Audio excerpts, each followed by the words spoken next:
पहला question, which are the following is both oxidized and reduced in the reaction. आपको एक reaction दे रखी है और पूछा गया इसमें से ऐसा कौन है जो ऑक्सीडाइज भी हो रिड्यूस भी हो। रिएक्शन ऑर्डर बेटा ध्यान से देखिए, यहाँ पे हाइड्रोजन 2 है, यहाँ भी हाइड्रोजन 2 है, ऑक्सीजन 2 है लेकिन यहाँ पे 1 हो गया। ठीक है, तो इसका मतलब यहाँ पे ऑक्सीजन रिड्यूस हुआ है, लेकिन यहाँ पे बेटा ऑक्सीजन कितने हो गए? 2, है ना। यहाँ से एक ऑक्सीजन जब निकला तो यहाँ पे 1 होना चाहिए था, लेकिन यहाँ पे कितने हो गए? 2 हो गए। तो इसका मतलब यहाँ से ऑक्सीजन निकला है तो ये रिड्यूस भी हुआ है और इसने एक ऑक्सीजन गेन भी किया तो ये ऑक्सीडाइज भी हुआ। तो सीधा सीधा बेटा ऑक्सीजन जो है वो रिड्यूस भी हुआ और ऑक्सीडाइज भी हुआ है। Option C is the right answer. Next चलते हैं। एक सोल्यूशन जो है उसका पीएच कितना है? 4 है। When it is diluted by adding water, जब उसमें पानी ऐड करो तो उसका पीएच जो है वो 5 हो गया। दिस इंडिकेट्स दैट, इससे क्या पता चला कि जो कंसंट्रेशन है H प्लस आयंस का वो ट्वाइस हो गया, 2 गुना हो गया। Concentration of H positive ion has decrease 10 time, वो 10 टाइम कम हो गया। सोल्यूशन जो है वो बेसिक बन गया। Concentration of H plus ions remain unchanged. अब यहाँ देखो बेटा, यहाँ पे जो कंसंट्रेशन है पीएच थी 4, अब कितनी होगी बेटा? 5 होगी। तो कंसंट्रेशन जो है वो पहले से डबल होगी, ये ठीक नहीं है। कंसंट्रेशन जो है वो पहले से डिक्रीज हो गई 10 टाइम। अब यहाँ देखो बेटा, पहले पीएच 4 थी तो जितना नीचे की तरफ होगा इतना ज्यादा एसिडिक होता है। अब वो एसिडिक कम हो गया, मतलब H प्लस आयंस की जो कंसंट्रेशन है वो कम हुई है ना। इसमें देखो बेटा बेसिक हो गया, बिल्कुल नहीं, अभी भी एसिडिक है। अनचेंज्ड ये भी नहीं ऑप्शन आएगा, ये भी नहीं आएगा, और यहाँ पे ट्वाइस मतलब बड़ी भी नहीं है, मतलब कम हुआ है वो। तो सीधा सीधा ऑप्शन बी जो है वो वही बता रहा है बेटा कि वहां पे कम हुआ है, यही इसका ठीक आंसर रहेगा। नेक्स्ट है बेटा, एक मेटल है M, रिएक्ट करता है डाइल्यूट HCl के साथ, हाइड्रोजन गैस बनती है, साल्ट बनता है, that he used in galvanisation. वो सॉल्ट गैल्वेनाइजेशन के लिए इस्तेमाल किया जाता है। M को आइडेंटिफाई करिए। ये तो मेरा बड़ा फेमस क्वेश्चन है। गैल्वेनाइजेशन जो होती है वो जिंक के साथ होती है, तो option is the right answer, यही इसका आंसर होगा। नेक्स्ट पे चलते हैं बेटा। Which are the following function group is present in all alcohols. तो कौन सा फंक्शन ग्रुप है बेटा जो अल्कोहल में होता है? तो हमें पता है बेटा OH ग्रुप जो है वो एल्कोहलिक ग्रुप रहता है। नेक्स्ट बेटा आ गया question, which are the following statement correctly explain why carbon form in large number of compound. पहला बेटा, कार्बन एटम्स कैन कैटिनेट, ये तो प्रॉपर्टी होती है, ये ठीक है बेटा। कार्बन हैज अ वैलेंसी 4, ये भी ठीक है। Carbon can only form ionic bond which increase its versatility, ये गलत है। Carbon atom can form single double triple bond, ये भी ठीक है। तो पहला दूसरा चौथा ये सही है, तो मतलब option is the right answer. Clear है बेटा ये भी। नेक्स्ट चलते हैं। Ethanoic acid turn blue litmus red, उसने ब्लू को रेड में चेंज कर दिया। And react with sodium carbonate to release a gas because it is weak acid, सबसे पहला जो ऑप्शन है। That react with carbonate to form carbon dioxide, ये ऑप्शन तो ठीक है।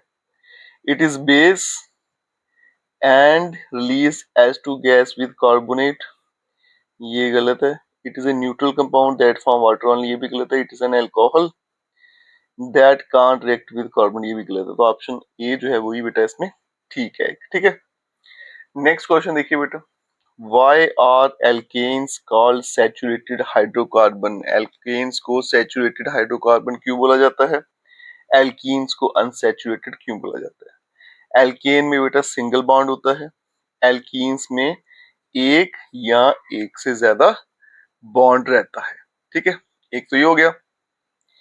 नेक्स्ट बेटा, एल्केन है more carbon atom than alkenes, alkanes contain both double and triple bond, ये भी गलत है। Alkenes do not contain hydrogen, ये भी गलत है। तो ऑप्शन यही इसका सही आंसर बेटा। अब चलते हैं नेक्स्ट क्वेश्चन पे। नेक्स्ट क्वेश्चन सेशन इज ना बेटा, silver tarnish on exposure to air forming a black coating, बिल्कुल सही है बेटा।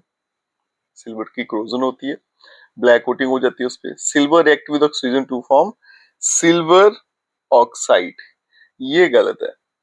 तो बेटा सिल्वर जो है वो टार्निश हो जाता है एक्सपोज करने में, ब्लैक कोटिंग रहती है, तो इसका असर्शन सही है, रीजन जो फॉल्स है। नेक्स्ट क्वेश्चन बेटा, why do acid not show acidic behaviour in the presence of water. Acid जो है वो वाटर की प्रेजेंस में एसिडिक बिहेवियर क्यों नहीं शो करते? Support your answer with an example, तो इसे एग्जांपल के साथ डेमोन्स्ट्रेट करिए। अब यहाँ देखो बेटा, एसिड जो है वो H प्लस आयन जो है वो रिलीज करते हैं बेटा वाटर में। ठीक है, अब आगे एक्सप्लेन करके दिखाते हैं आपको। तो यहाँ देखिए बेटा, कैसे एक्सप्लेन करेंगे इसे? एसिड जो है वो एसिडिक बिहेवियर क्यों नहीं बताते in the absence of water? क्योंकि बेटा जो एसिड होते हैं उन्हें क्या चाहिए?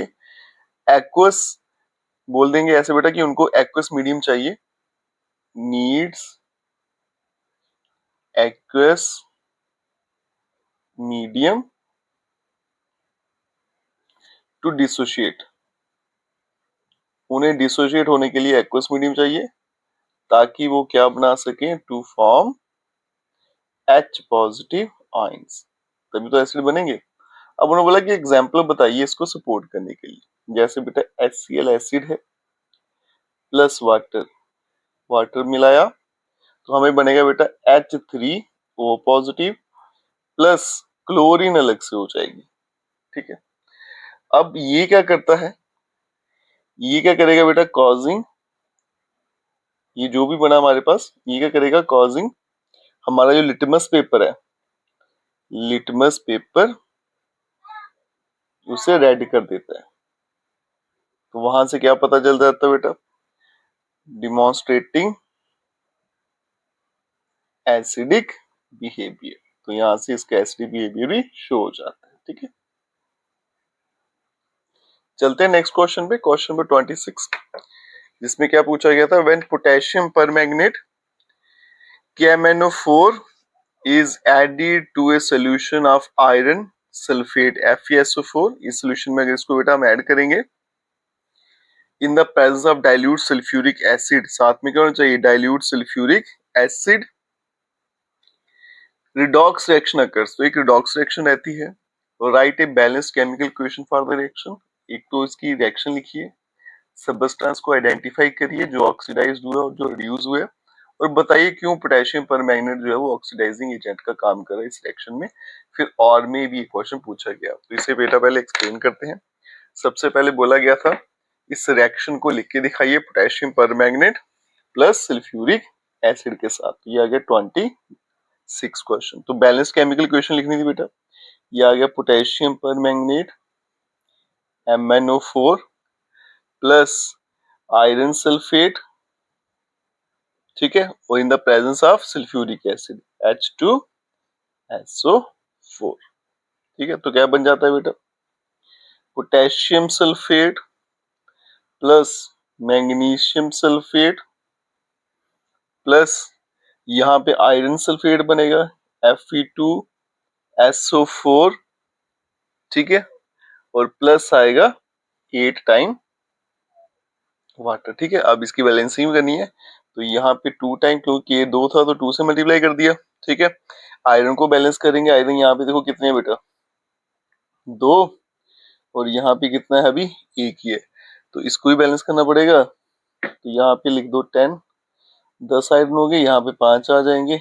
अब ये मुझे लगता है सारा बैलेंस हो गया होगा।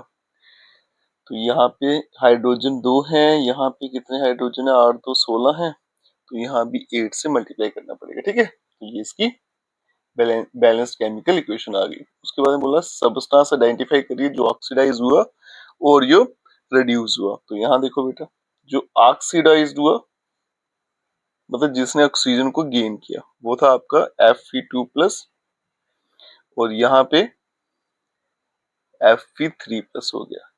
तो बेटा यहाँ पे इन टर्म ऑफ गेन और लॉस ऑफ इलेक्ट्रॉन से बताया गया। तो जो लॉस ऑफ इलेक्ट्रॉन होता है उसको बोलते हैं ऑक्सीडाइज्ड हो गया है।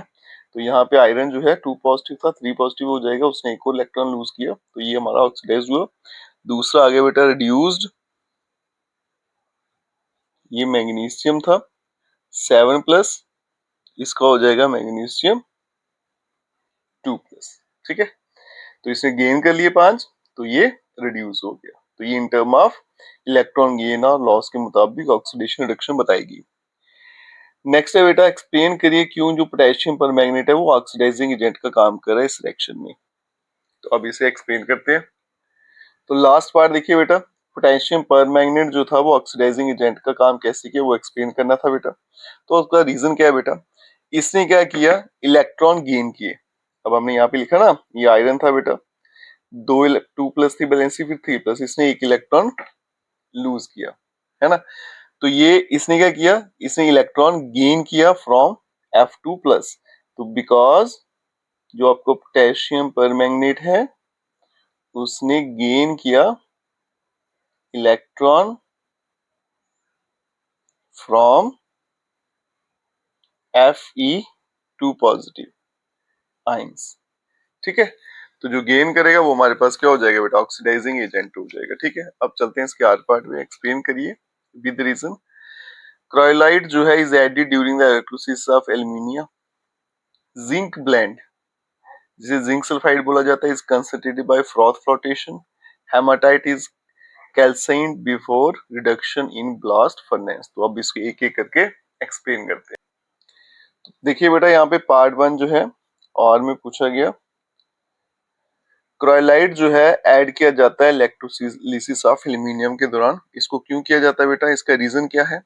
ये क्या करेगा, मेल्टिंग पॉइंट कम कर देगा, लोअर्स, मेन पॉइंट लिख देता हूँ, मेल्टिंग पॉइंट एक काम हो गया। ठीक है, और इंक्रीज करेगा कंडक्टिविटी, कंडक्टिविटी जो है वो बढ़ा देता है, इसलिए ऐड किया जाता है। ठीक, जिंक ब्लेंड जो है उसको कंसंट्रेट किया जाता है फ्रॉथ फ्लोटेशन प्रोसेस से। बेटा ऐसा क्यों है, इसे एक्सप्लेन करिए। क्योंकि बेटा इसका रीजन है एफिशिएंसी, ये सबसे ज्यादा इफेक्टिव मेथड है इसको कंसंट्रेट करने के लिए। ठीक है, ये हाईली इफेक्टिव है, हाईली इफेक्टिव, यहाँ पे लिख देते हैं, in separating valuable zinc sulphide mineral from earth impurities. ठीक है, और सी पार्ट बेटा, हेमेटाइट जो है उसे कैल्साइंड किया जाता है before reduction in blast furnace, reduction से पहले। तो उसका रीजन क्या है बेटा, सबसे पहला मॉइस्चर रिमूव करेगा, रिमूव मॉइस्चर, इसलिए उसकी कैल्सिनेशन की जाती है। ठीक है, चलते हैं हम नेक्स्ट क्वेश्चन पे। एक्सप्लेन करिए रेंसिडिटी क्या है with an example. How can it be prevented, कैसे प्रिवेंट कर सकते हैं। Why it is advisable to flush chips packet with nitrogen gas. तो अब इसे बेटा एक्सप्लेन करके आपको दिखाता हूं। तो सबसे पहले बेटा रेंसिडिटी क्या होती है, रेंसिडिटी होती है ऑक्सीडेशन ऑफ ऑयल बोलिए या फैट बोल दीजिए। ठीक है, और फिर उसके बाद क्या होता है बेटा, वो बैड स्मेल देना शुरू हो जाता है और टेस्ट भी आपका खाना, इसको बोलते हैं रेंसिडिटी। प्रिवेंट कैसे करना है, इसकी प्रिवेंशन क्या है बेटा, उसके लिए तो एक तो होना चाहिए एयर टाइट कंटेनर होने चाहिए, एक हो गया। ठीक है, एंटीऑक्सीडेंट मिला दीजिए, एंटीऑक्सीडेंट्स दो हो गया, या फिर नाइट्रोजन फ्लशिंग। ठीक है, और इसमें आखिर में पूछा गया कि चिप्स पैकेट जो है वो नाइट्रोजन गैस से क्यों ही भरे जाते हैं बेटा, उसका रीजन यही है, ऑक्सीजन के कांटेक्ट में आपके वो नहीं आएंगे और फिर उनकी ऑक्सीडेशन खराब नहीं होती। ठीक है, नेक्स्ट है बेटा, एलिमेंट एक्स और वाई जो है कंबाइन हुए टू फॉर्मिंग कंपाउंड, उन्होंने कंपाउंड बनाया। एलिमेंट एक्स जो है उसके पास एक इलेक्ट्रॉन है आउटरमोस्ट शेल में, एलिमेंट वाई जो है उसके पास 7 इलेक्ट्रॉन है आउटरमोस्ट शेल में। सबसे पहले बेटा type of bond found between X and Y, X और वाई के बीच में किस तरह की बॉन्ड होगी वो बताइए। इलेक्ट्रॉन डॉट स्ट्रक्चर लिखिए कंपाउंड का, और फिर दो प्रॉपर्टी बतानी है इस कंपाउंड की। और में पूछा गया explain why this compound conduct electricity molten state but not in solid state. Molten state में क्यों कंडक्ट करते हैं, सॉलिड स्टेट में क्यों नहीं करते। तो पहला पार्ट देखिए बच्चों, टाइप ऑफ बॉन्ड पूछा गया था, यह क्वेश्चन नंबर 28 पार्ट है। अब देखो बेटा, इसके पास एक इलेक्ट्रॉन है आउटरमोस्ट शेल में और दूसरे के पास 7 इलेक्ट्रॉन है, इसके पास एक फालतू है, उसको एक कम पड़ रहा है, तो ये इसको दे देगा, तो कंप्लीटली ट्रांसफर इलेक्ट्रॉन होगी, तो उसको क्या बोलेंगे बेटा, आयनिक बॉन्ड बनेगा, आयनिक बॉन्ड एक हो गया। दूसरा बोला गया बेटा इलेक्ट्रॉनिक डॉट स्ट्रक्चर बताइए इसका, ये मेरे पास एक्स है बेटा, इसके पास एक इलेक्ट्रॉन है। दूसरा वाई है बेटा, इसके आउटरमोस्ट शेल में 7 है, दो दो 4 5 6, यहाँ पे डबल कर लेते हैं, 2 4 6 और एक 7 हो गया। ठीक है, अब यहाँ पे क्या बन जाएगा, ये x है, ये प्लस लिखेंगे इस पे, ये इलेक्ट्रॉन एक दे देगा अपना, और y जो है बेटा वो इलेक्ट्रॉन गेन कर लेगा। क्लियर हो गया बेटा। अब चलते हैं आगे, इसके पास कितने थे, 7 थे। State two property of this compound, ionic compound जो होते हैं उनकी प्रॉपर्टीज क्या वो लिखनी है। एक तो सबसे पहले बेटा इनका हाई होता है melting point and boiling point, और दूसरा आप लिख सकते हो बेटा इट कंडक्ट्स, ये इलेक्ट्रिसिटी कंडक्ट करेंगे क्योंकि आयंस बनते हैं, तो ये इलेक्ट्रिसिटी को भी कंडक्ट करेंगे।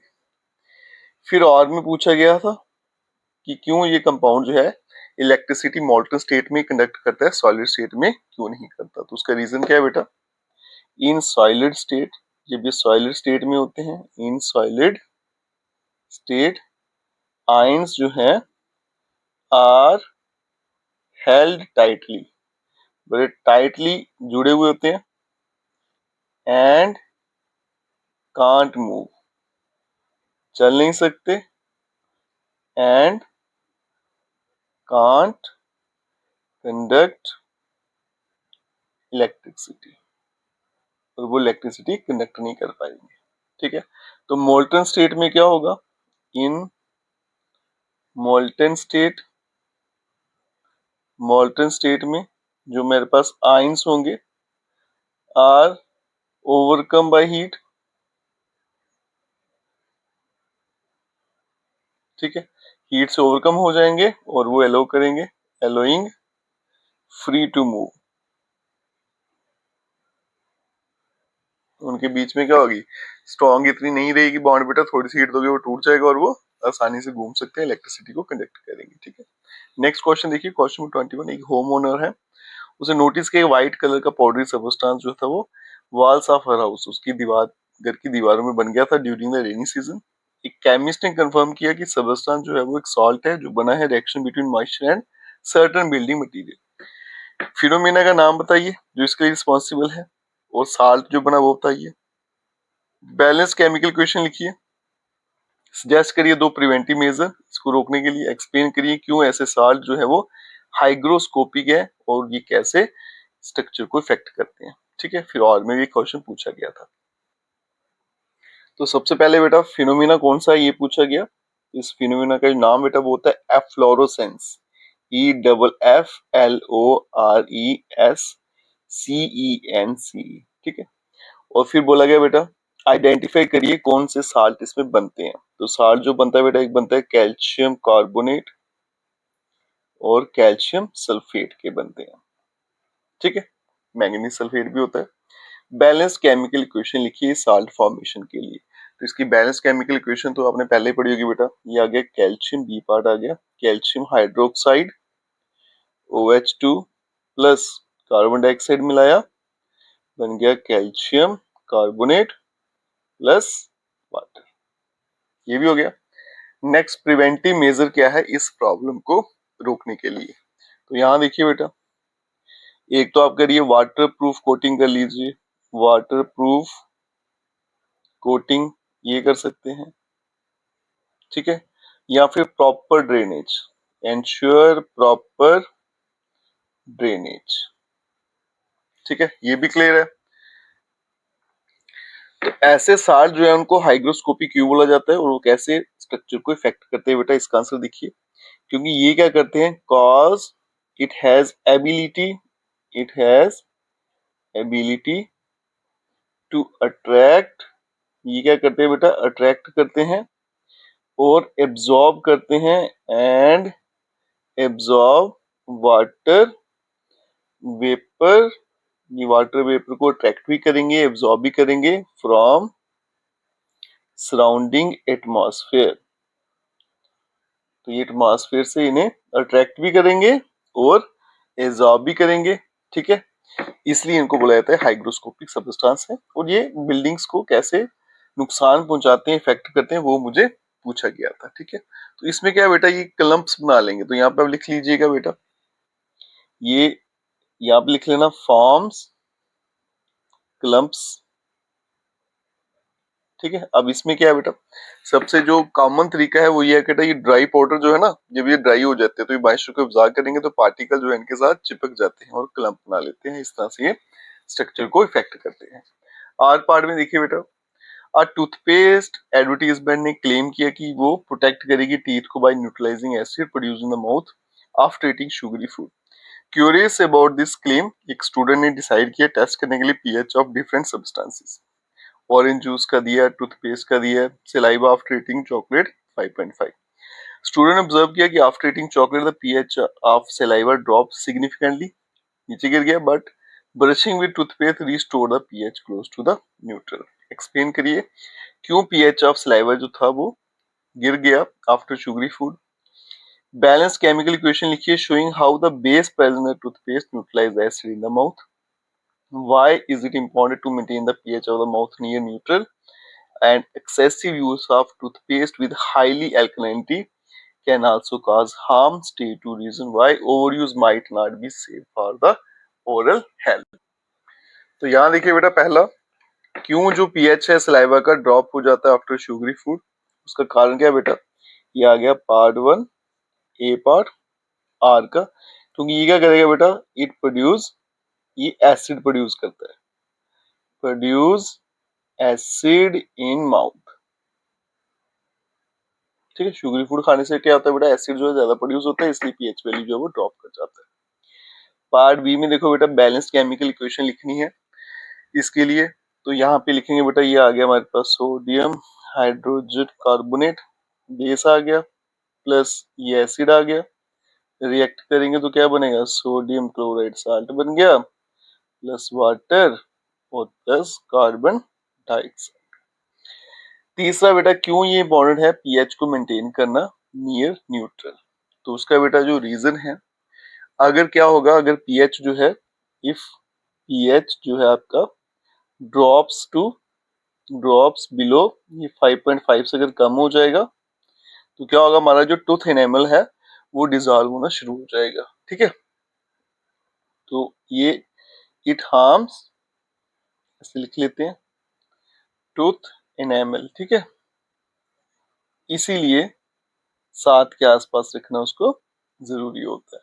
नेक्स्ट वीक बेटा, अगर ज्यादा यूज करेंगे टूथपेस्ट का जिसकी एल्कलिनिटी ज्यादा है, उससे नुकसान होगा। 2 रीजन लिखिए क्यों ओवर यूज करना जो है वो सेफ नहीं है ओरल हेल्थ के लिए। एक तो बेटा फिजिकल चैलेंज, आप ये लिख लीजिए। ठीक है, तो इसमें क्या है बेटा, फिजिकली आपको वियर एंड टीयर हो सकता है। ठीक है, अगर आप बार बार ब्रश करोगे तो ब्रश से आपको चोट लग सकती है। और दूसरा क्या है बेटा, अगर ओवर यूज करोगे, अगर आप ओवर यूज करने से क्या होगा, अगर गलती से भी क्या हुआ, स्वेलिंग होगी, आपने उसको खा लिया, ओवर यूज और ऐसे लिखो स्वेलिंग,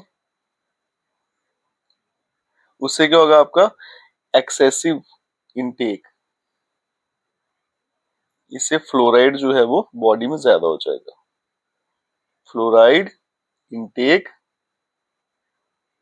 ठीक है, और इससे क्या होगा, इरिटेशन हो जाएगी आपके ओरल म्यूकस में। ठीक है,